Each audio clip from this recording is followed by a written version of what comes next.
So it's early morning in mid-September. Thought we'll do an aerial flyby and show you what the farm looks like right now.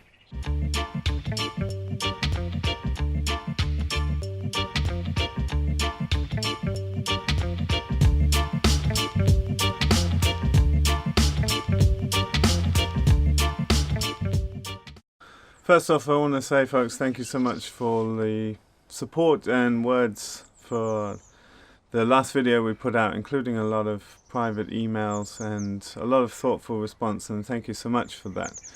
It's been emotional whirlwind recently, and really trying to dig deep into our changing contexts and things that need addressing here for the longer term sustainability. And yeah, I think I could write a whole book on on the thoughts that have been going through my head, but yeah, I won't say so much more about it. I think a lot will change in coming times, and I will let you know. And I know a lot of you are interested in the processes, and I will talk about them as and when I feel moved to. But yeah, I'm not sure what's going on yet, but some interesting things going on in the background, and I'm excited about a few avenues that I haven't been talking about recently that I'll share with you in coming time.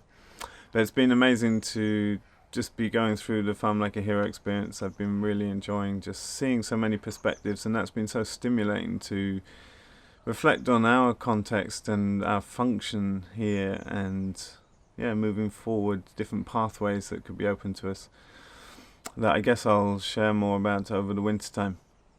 And really excited to be exploring the possibility of the first translation of Regenerative Agriculture. I want to work with Pavel, our friend in Poland, who helped with getting the printing of both my books sorted, and he's an amazing young man and the perfect person to work with his collective quick thinking mindset. So we're thinking to translate the book to Polish, and I just had an interview yesterday with Thomas from Labruski Angus, who was here on the 4-day course that we ran recently, and he's very excited for it to be translated to Polish too. He's actually working on translating You Can Farm by Joel Salatin, and there's just not any literature in Poland. So I can't think of a better team to work with for that process, and we've already got people that want to translate it into Spanish, etc. So hopefully this will create a framework that allows us to start translating it into other languages. I think German is a next favorite after Spanish perhaps, but anyway, thank you folks so much, sincerely, and yeah, we are okay, and we will be letting you know more what's going on in coming weeks. But let's get on with the aerial tour. So the landscape is really turning into its autumn colours now. Trees are turning to yellows and reds around the village, and things are slowing down. It's been a while now since we slaughtered the last broilers, so the farm is really quietening down, and a lot of the beds are being covered up now. You'll make out in the market garden. We're putting the geotextile down this year, and that's really critical because we had a lot of young spruce trees come up in the beds this year, and we think that the spruce trees had an abundance of seed because of the drought year 2 years ago, and because we failed to cover the beds last winter, the spruce can be releasing their seed really early in the season, and so we think that it's wise to have those covers on. But the gardens have been doing great. We've had great sales this year, and interesting to be covering the beds up now with the compost from the chickens. So just to the right of the big tunnel here, you can see the winter bedding just between the windbreak there and the winter tunnel, and that's been what we're putting on the beds. So the bed closure is basically cutting out crops, leaving roots in the ground, putting on a layer, a few wheelbarrows of the composted chicken bedding that you see in the frame there, and then that's been broad forked. We haven't broad forked all season, but we've broad forked that in, and then we've covered up with the geotextile. So we're still selling veg till the end of October, but this is an incremental process, putting beds to sleep. You'll notice the biggest change here is that I've taken the caterpillar frames down, and I'm selling off the caterpillar tunnels because we have 2 big tunnels for spring and autumn season extension, and I think we can fully utilize them in a better way, that we don't actually need those caterpillar tunnels. So I decided not to use them next year and therefore pass them on, and if we need them again we can always get them back, and as we're the primary seller of them, it's not an issue to get replacements again if we want to. But I would like to focus on outdoor growing and optimizing that. You can see as we spin round here, the cows are actually now up on the neighbour's land.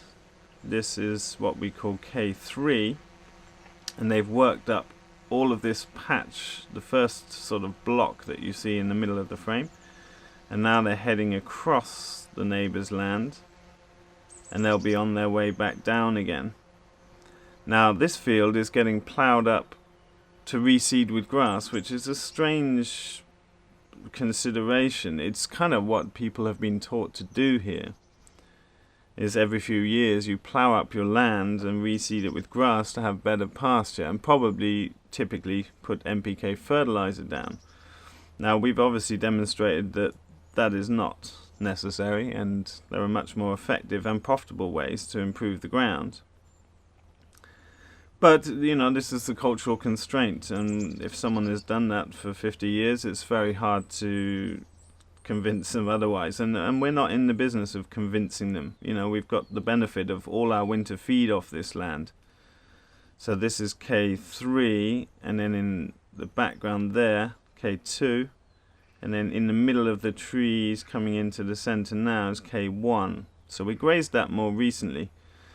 So our plan right now is to graze down this field, and then we were supposed to be going back to Nutfield, which is nicely recovered if we swing round over here, but perhaps we will leave that till last. There's no harm in leaving that. So the natural order now would be to graze back through all of this land, but we'll see how we go with that. We've got so much winter feed, more than we will need, and the sales prices on that won't be very good this year because it's been an abundant grass year. Maybe we'll buzz down and see the cows. Don't want to disturb them too much. But you see, this pasture is totally fine actually, and it's not a decision I would have made, but it's also not a decision I would try and influence. It's just the cultural conditions we're working within. Beautiful sunrise. We've been getting frosts now. I'll just zoom up that you get a look down towards the lake. You can see the birch trees are turning yellow. And this year's really flown by, really fast. It's been a strange year in many ways, and I guess it's been a strange year for everyone. But things have gone remarkably well considering all circumstances. Interesting, as we fly back over, you see that section of the windbreak that I'm moving towards is so much more abundant growth than the rest of the windbreak, and that's because there's water coming out the ground there. And front field can be particularly wet because it gets all the runoff off the roofs of the barns, and because of the shape of the land it sort of flows down the field towards that second pond that we have there.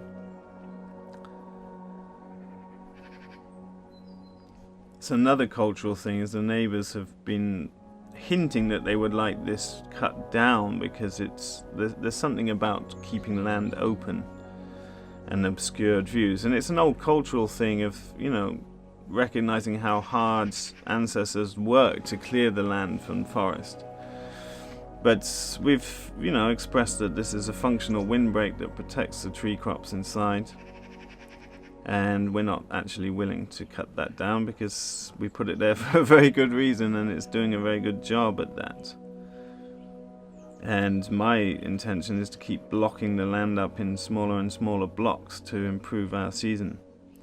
So this is the composted winter bedding, and that's just been sat in this windrow all season now, and it's quite nice stuff. It's a bit lumpy looking there, but once it's out on the bed and raked out, it's very granular and will make a really nice top dressing that will sit down over the winter time. I'll just zoom over the gardens now. Yurts have been down for a long time. As we go over south, you see some of these blocks are closed off and protected for the winter.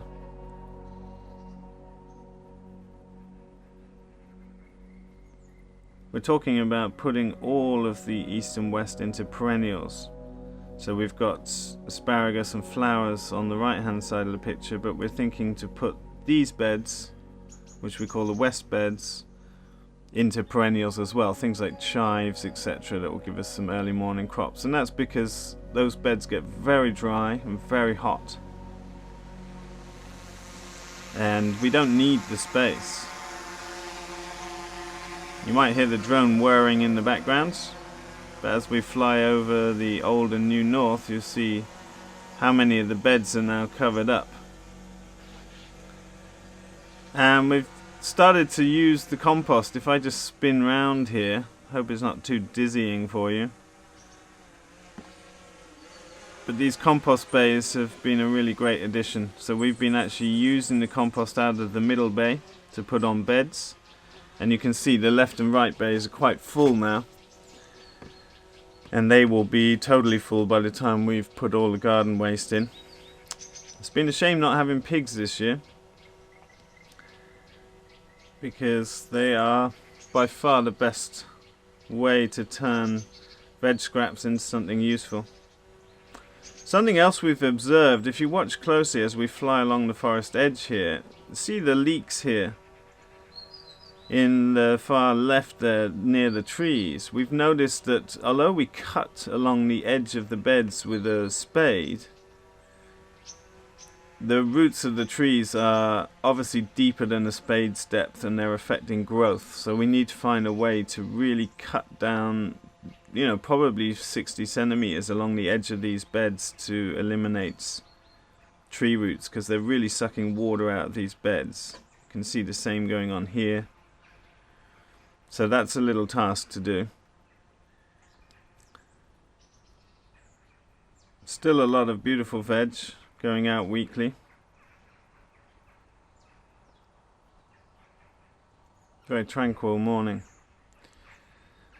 We've done our hunting tests, so Alex and I went off to meet our friend Joe near Stockholm and did intensive English language hunting test over 2 weekends, and we passed that, so I'm now certified to shoot Class 1 rifles and shotguns.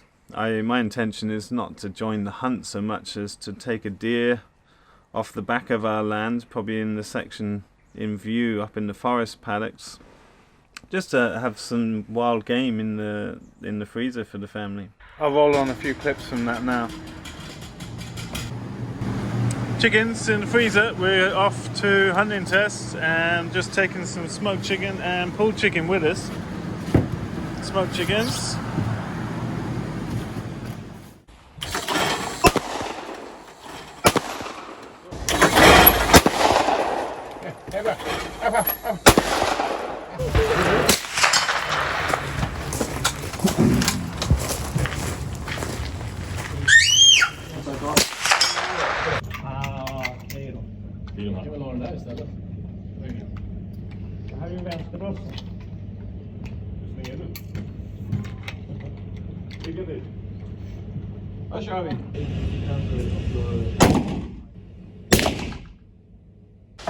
Okay, we're at another range for theory test today.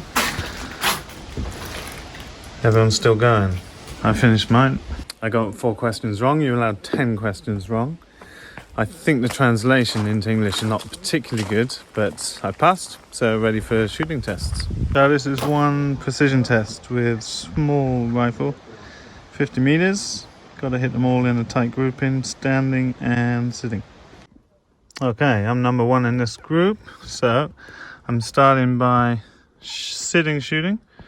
Not sure if it's going to allow us to focus in on the range. 50 meters away. I'm shooting number one on the downstairs target.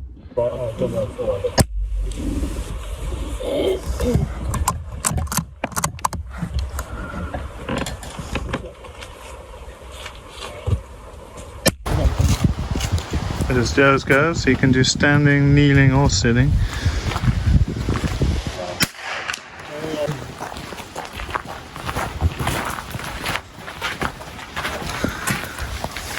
One, two, three. Oh, that's a nice tight grouping there. The fourth went. 1, 2, 3, 4. Okay. And the top one. Okay. Okay, long day. I have passed my Swedish weapons license, class 1 weapons, so I can now shoot class 1 rifle, which is good for moose or elk, we say here, and deer, wild boar, etc., as well as shotgun for things like roe deer and smaller game. So long day, lots of wading between shots. There's all different gun ranges in the forest here. Alex was a super sharp shooter, and I guess he grew up playing a lot more computer games, and Joe and I had a harder time, but certainly with the shotgun, but with rifle I'm pretty confident. Long time in waiting around and lots of shooting practice, but quite fun, and yeah, really enjoyed doing that course and met a bunch of great people doing it, so that was awesome. So, Yeoman's Plough is off today. I've sold this to a farmer that was here on a training in Norway, and I'm a bit attached to it emotionally because of my work with Keyline planning, but we will never use this again at this farm. It's absolutely unnecessary. Typically only use this 2 or 3 times, and because of our grazing and intensive poultry, just we're away, we don't have any need for this, so it's better it goes off. I originally bought this because I was doing regular work in south of Europe, and thinking to go and do design installs using this bed former as a tree planting rig. But Jesus is down there, he's a topographer and has a Keyline plough down there, so there's no point in me going with my higher day rate from up here in Northern Europe. So a big momentous day to see this move on, but I hope it will do some great work in Norway, and hopefully will be available to others to rent out and to keep this work going. It's an incredible tool if used correctly, and that's the thing, is there aren't so many people around that know A, how to pattern landscapes, and B, how to check the soil is in the right condition to use it. Okay, off to Norway with the roller also. Björn, what are you going to be doing with it? Going to be doing some ploughing for the benefit of the soil and the animals. You're building a slaughtery over there? Building a slaughtery. Going to do the controlled grazing with the hens, chickens and the cows. Nice. Yeah. For beef? Yeah, more like I have this Norwegian extinction threatened. Like dual purpose breed? Yeah. So awesome. It's been out conquered by the Norwegian standard cow. Yeah. So now there's 6 breeds in Norway. That's like your like the Fjellko. Yeah. So hopefully this is going to get some awesome use, and Bjorn's going to do university conducted tests with soil building, with egg nutrient content and all the likes, which sounds awesome. The hens are still on their way down Topfield, and you see Eggmobile 1 there has been getting repaired up, just making sure the wheels are good. Some great growth on the walnuts there. Something that's excited me is I was talking to Cattle, who you'll remember from the Farm Like a Hero experience, who automated the Ridgedale style Eggmobile.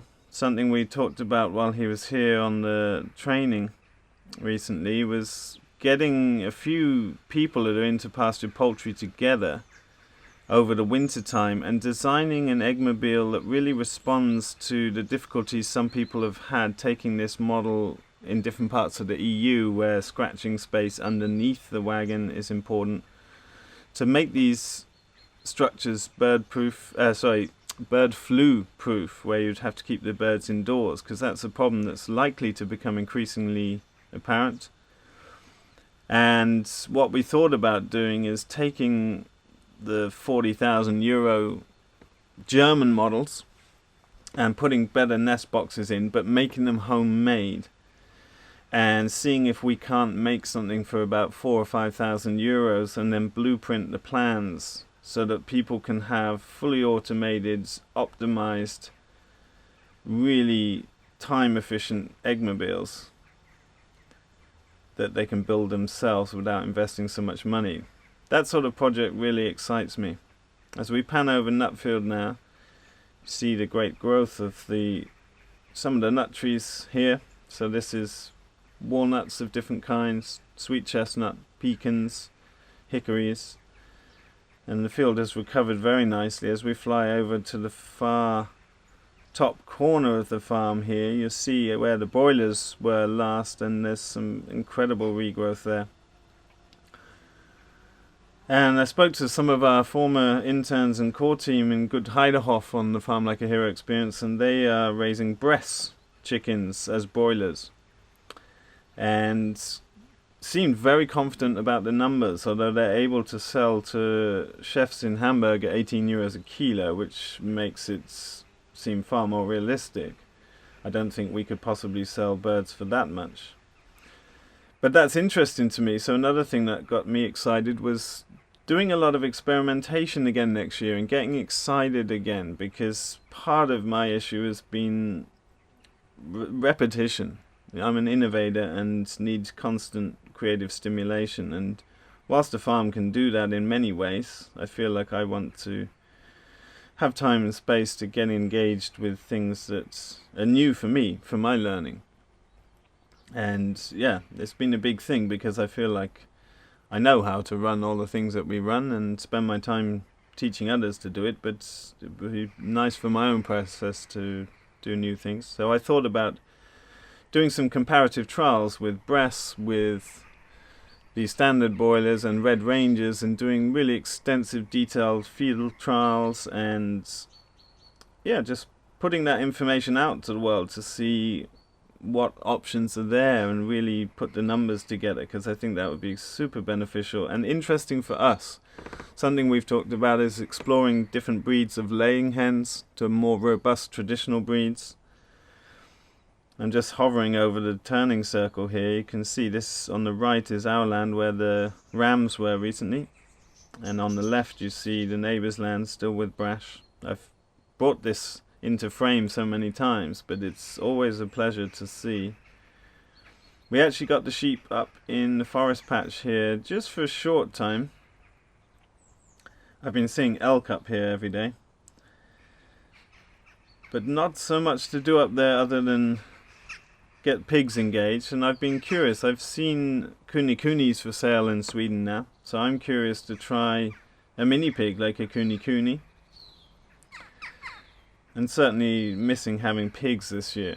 And I really enjoy to eat bacon, so not just bacon but pork in general, so considering having small amount of pigs. But yeah, pretty interesting, having lots of different ideas all over the place, and considering different ways that could support us to move towards our changing context, which I can talk about another time. Plenty of water recently. It's been a very wet end to the year. Pond is totally full. It could do with a clean out at this point and take out some of the pond plants.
Okay folks, that's it for the flyover. Hope you enjoyed seeing the farm from an aerial view throughout the year and seeing some of the clips from the air. It's always great to have that perspective and just see things from above sometimes. I've thoroughly enjoyed having a drone, and I really recommend, if you have the opportunity and the cash, I use the Mavic 2 with the Hasselblad camera. It's an exceptionally good quality camera, and the things that you can see from above that you can't see on the land have been, it's hard to explain how, but they've been very critical for management decisions. And it's also a fantastic way to share your land and farm with your customers, etc. It's a really important tool, and can also obviously be used for intensive mapping through drone deploy and other online technologies like that. But yeah, thanks so much folks for watching, and don't forget you can find out a whole bunch more in the links below. We have Start the Right Farm, our short online training out, and we are organizing and reorganizing our full signature online training that will be running as a live event over the winter. Details will come out when we know more about that. And you can find out a whole lot in Regenerative Agriculture, our book, which is available from the farm, in the links below. See you in the video soon.